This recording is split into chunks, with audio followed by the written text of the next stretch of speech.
Good afternoon and welcome to another inspirational story from Dr. Anna from my book Practical Spirituality, Finding Spirit in Everyday Life, available in Amazon. These stories always have a spiritual twist. That's why I call them inspirational, and they are from my real life. So this one is called Present Perfect, the perfect seed for the perfect life. I used to think that good relationships and good jobs were things that only the luckiest people could attract into their lives. But deep inside, I also used to think that there must be the perfect relationship and the perfect job for each one of us. My view always has been that if someone else can do it, so can I.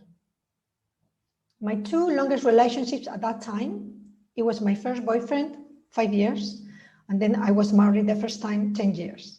I should say they were meaningful, and I should add they were life-changing. And they were based on a tick list. My eyes. I focused with my physical eyes. Is he tall? Is he handsome? Is he intelligent? I don't know, this kind of thing. Later on, I realized when I started on my spiritual path that that is a mind-based judgment. And that really doesn't work. But I learned that it's not that they were the wrong partners, they were the right partners at the time. But as I went deeper into my spiritual development, I realized that there was something wrong with the way I was focusing my energy. So I decided that the next person who would come in my life, I would close my eyes and it had to feel right. No tick list. Just feel right. And we've been together today 22 years. I'm not sure at that stage who whispered on my ear this twist in my perception. But it was the beginning of the breaking of my limiting ego mind patterns for relationships, jobs, life choices in general. And it was a complete overturn of the levels of joy and happiness that I've enjoyed ever since. Today, I am much, much happier than I ever was. Things feel magical and right. The right people walk in my life with the right attitude, with the right gifts, and I'm always grateful. And as I always teach myself, I decided to do as I said, because I always answer my own promises. If I make a promise to myself, I will always keep it. So there, this man appeared. It didn't quite look right in the way of the look. And I thought, but it just feels right. Let me close my eyes. I would close my eyes and it continued to feel right. And I thought, follow it, stick with it, follow your guidance. And over a short period of time, this faith paid off. In the very strange way, when the heart sees the person physically appealing, but something doesn't feel right, it will always end up wrong. But when the heart sees the person and feels at home, feels safe, feels ease, then you know it's the right person. At every level, every relationship can feel like this. And I thought, isn't it funny how someone attractive can eventually become someone unattractive or neutral, and someone maybe not so attractive, when it's looked at by the eyes of the soul, it becomes the most beautiful person on the earth for you. How peculiar, right? The presence of this new person was a healing and very important one for me. I realized that by releasing control of my choices, I allowed my higher wisdom to attract the right person in my life.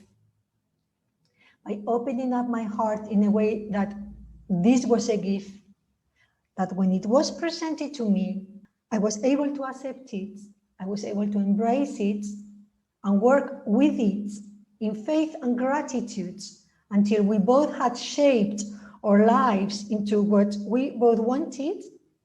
I proved to myself that my theory was right. And now that I got the strategy, I thought, look at the other areas of your life. Now, look at your job environment. I consider that if I could attract the right person, then I could attract the right job.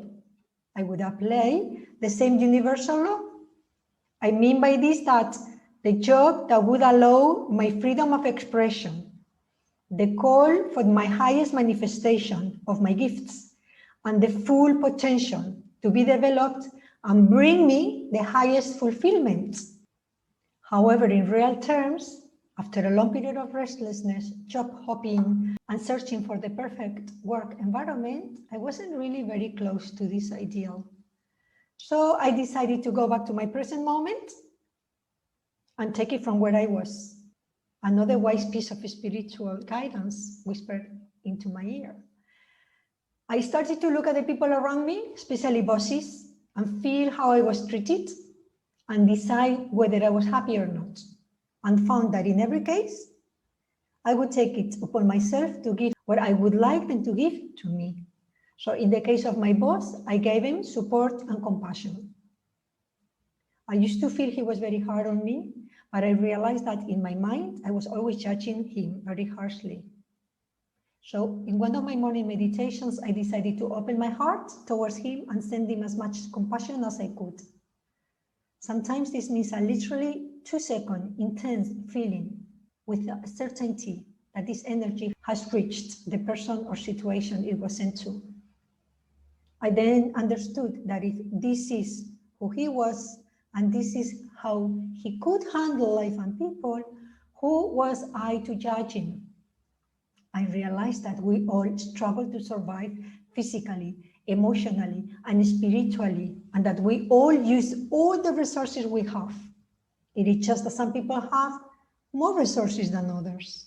Bit by bit, I saw my work environment and the people around me changing right in front of my eyes. Where there had been criticism and belittlement, there was now support and respect. Where there had been jealousy and manipulation, there was now acceptance and affection.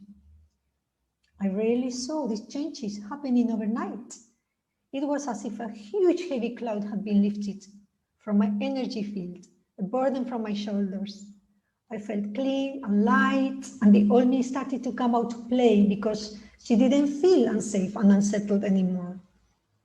All the time I had tried to keep her quiet and hidden, my inner child, because of fear of getting hurt.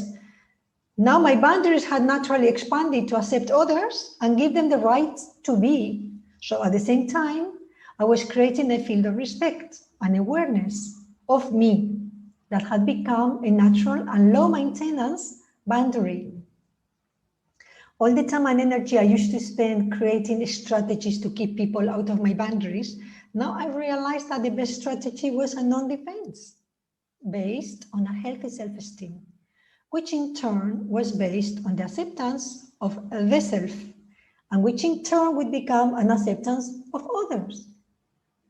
This stopped others trying to attack me, trying to attack my personal space, because in the higher levels of understanding, they realized that I wasn't having a power struggle anymore.